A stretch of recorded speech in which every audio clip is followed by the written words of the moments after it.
Hello friends, स्वागत है आपका हमारे यूट्यूब चैनल आनंद टेक्निकल स्टडी में। तो आज हम क्लास 10th का हिंदी गद्य जीवन परिचय देखेंगे, जो कि 2024 के लिए वेरी वेरी मोस्ट इम्पोर्टेंट है और 2024 में हर बार यही आते हैं। तो आज आपको हम बिल्कुल शॉर्ट तरीका में बताएंगे, जो आपको एक बार देखने पर भी याद हो जाएगा। तो वीडियो को स्टार्ट करते हैं। अगर वीडियो अच्छी लगे तो सब्सक्राइब, लाइक एंड शेयर जरूर करें। तो वीडियो को स्टार्ट करते हैं।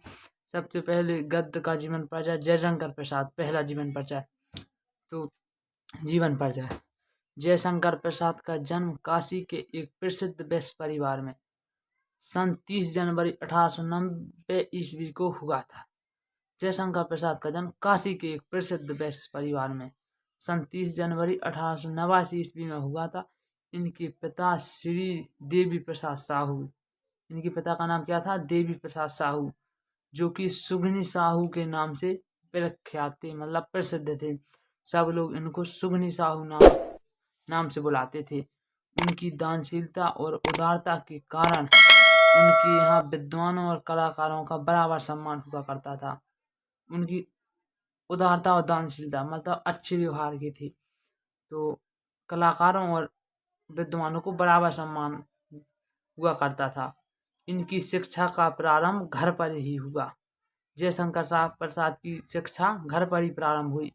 संस्कृत, फारसी, उर्दू और हिंदी इन्होंने घर पर ही स्वाध्याय से प्राप्त की, मतलब घर पर ही खुद पढ़कर याद की। इनको पढ़कर ही समझ आया। कुछ समय क्वींस कॉलेज में कुछ समय तक क्वींस कॉलेज में पढ़ी, किंतु 8 से ऊपर नहीं पढ़ सकी, क्योंकि उनका मन नहीं था वहाँ पढ़ने का, तो वो 8 से ऊपर नहीं पढ़ सके। 12 वर्ष की अल्पायु में इनके पिता का देहांत हो गया।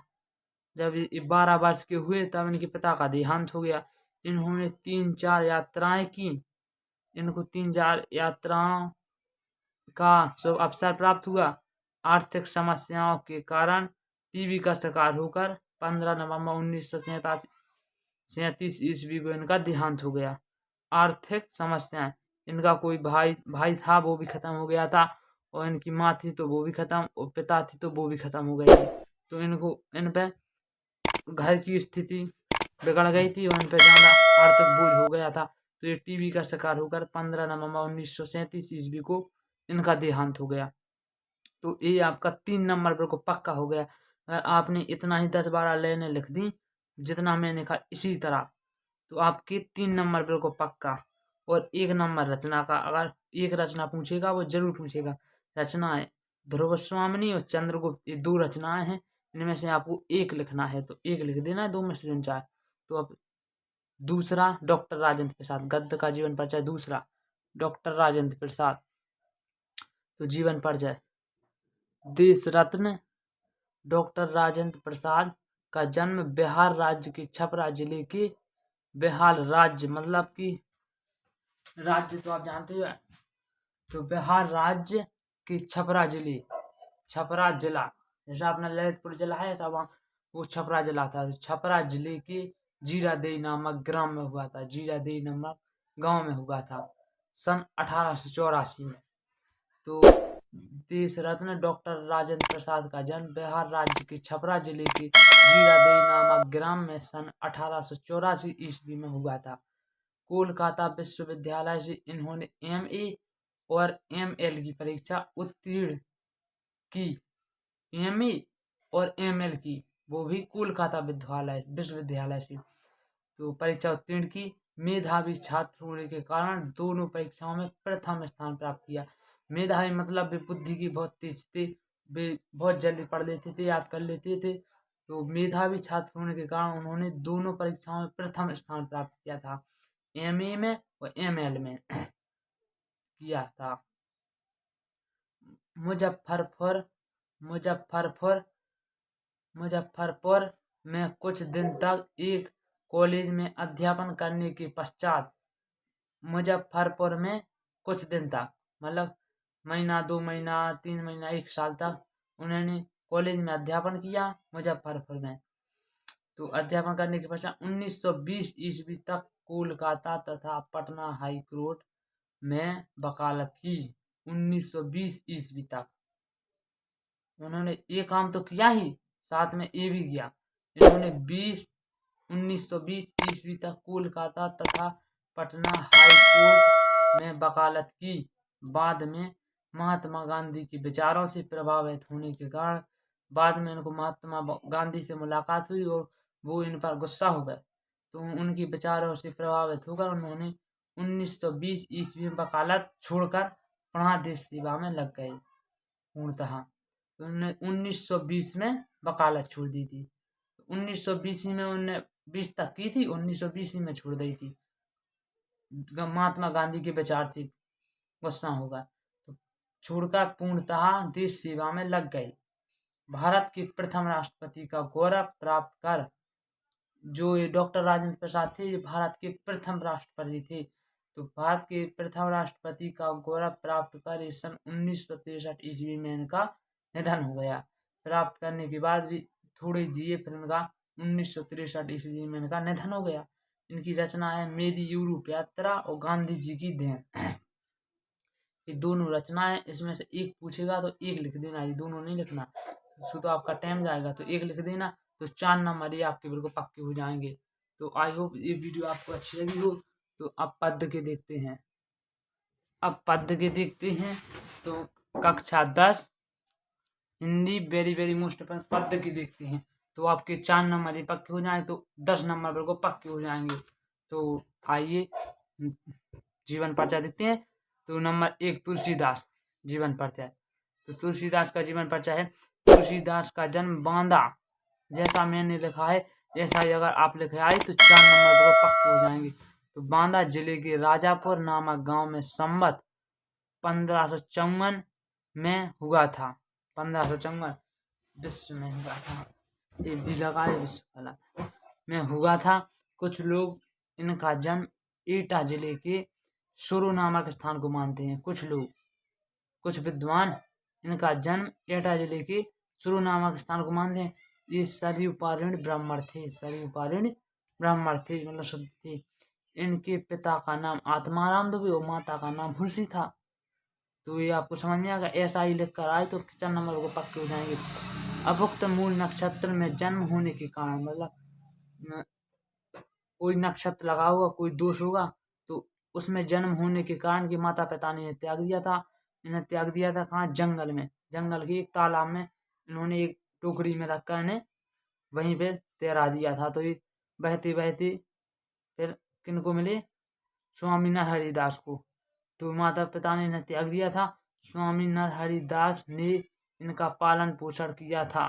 स्वामी नरहरिदास के यहाँ एक 2 नौकर थे, उन 2 नौकर को मिला तो इन्होंने इनका पालन पोषण किया था। काशी के शेष सनातन विद्वान ने वेदों तथा ग्रंथों का ज्ञान कराया। ये काशी के पास ही रहते थे।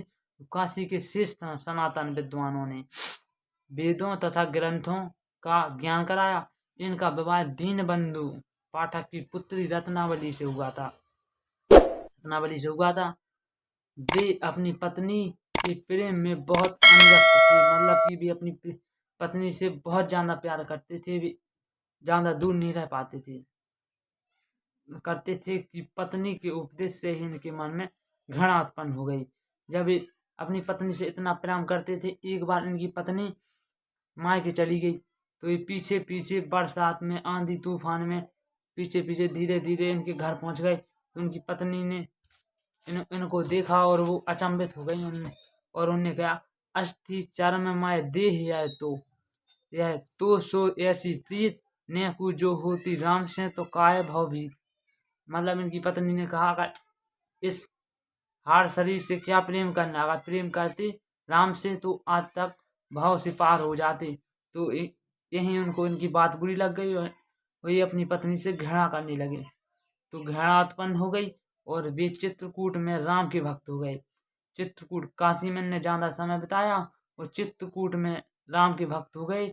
इनकी मृत्यु काशी के घाट पर संवत 1680 में हुई। 1680 में हुई काशी में। तो अब नंबर 2 महादेव वर्मा। बस ये 2 ही और 2 गद्द वाले याद कर लेना, ये 2 मैंने बताए, आपके 10 नंबर को पक्के हो जाएंगे। तो जीवन परिचय महादेव वर्मा। महादेवी वर्मा का जन्म 24 मार्च 1907 ईस्वी में उत्तर प्रदेश के प्रसिद्ध नगर फर्रुखाबाद में हुआ था। ये चार हमने आपको जीवन परिचय बताए हैं, बिल्कुल शॉर्ट तरीका से बताए हैं, बिल्कुल शॉर्ट, इससे शॉर्ट नहीं हो सकती। प्रसिद्ध नगर फर्रुखाबाद में हुआ था। उनकी माता का नाम हेमरानी। उनकी माता हेमरानी साधारण कवियत्री थी एवं श्री कृष्ण पर अटूट श्रद्धा रखती थी, मतलब विश्वास रखती थी इनकी माता। उनके नाना भी थे श्री कृष्ण के भक्त रखती थी। नाना एवं माता के गुणों का महादेवी पर भी प्रभाव पड़ा। नाना एवं इनकी माता के गुणों का महादेवी पर प्रभाव पड़ा। 9 वर्ष की छोटी उम्र में ही इनका विवाह रूपनारायण वर्मा से हो गया। मात्र 9 वर्ष की छोटी सी उम्र में उनका विवाह रूपनारायण वर्मा से हो गया, किंतु इन्हीं दिनों इनकी माता का स्वर्गवास हो गया। जिस साल उनका स्वरूप नारायण से महादेवी वर्मा का विवाह हुआ, उसी वर्ष इनकी माता का भी स्वर्गवास हो गया। माता का साया उठ जाने पर उन्होंने अपना अध्ययन जारी रखा, मतलब कि उनकी माता खत्म हो गई, अब उनके पति थे तो वे अपने मायके में पढ़ती रहीं और पढ़ाई जारी रखी और पढ़ने में अत्यधिक मन लगाया और ज़्यादा मन लगाया। माता के खत्म होने के बाद इन्होंने और ज़्यादा पढ़ने में मन लगाया। फलस्वरूप मैट्रिक से लेकर MA तक की परीक्षाएं प्रथम श्रेणी में प्राप्त की। MA तक मैट्रिक से प्रथम श्रेणी में प्राप्त की। इन्होंने इतना पढ़ा कि MA और मैट्रिक प्रथम श्रेणी में प्राप्त की हर एक सब्जेक्ट में। सर्वप्रथम उनकी रचना चांद पत्रिका में प्रकाशित हुई। इनकी रचना चांद पत्रिका एक संपादिका है। इसके बाद ये चांद की संपादिका भी रहीं। उन्हें शेख शरीयत तथा मंगला प्रसाद पुरस्कार से सम्मानित किया गया। उन्हें शेख शरीयत तथा मंगला प्रसाद पुरस्कार से सम्मानित किया गया। 1983 में उत्तर प्रदेश सरकार ने 1 लाख रुपए भारत भारती से सम्मानित किया। 1 लाख रुपए देकर भारत भारती से सम्मानित किया। बस इसके बाद इनका निधन 11 सितंबर 1987 ईस्वी को हो गया। तो इनकी रचना क्या है? इनकी रचना है नीरजा, यामान, दीप शिखा। तो आपको एक रखना है तो चाहे निहार रख लेना, चाहे रश्मि रख लेना। तो ये दोनों मैंने लिख नहीं पाया तो सॉरी। तो ये 2 हैं, तो आप इनको याद कर लेना। और वीडियो अच्छी लगी हो तो लाइक, शेयर एंड सब्सक्राइब जरूर करना, क्योंकि बड़ी मेहनत लगती है बनाए में। Thank you.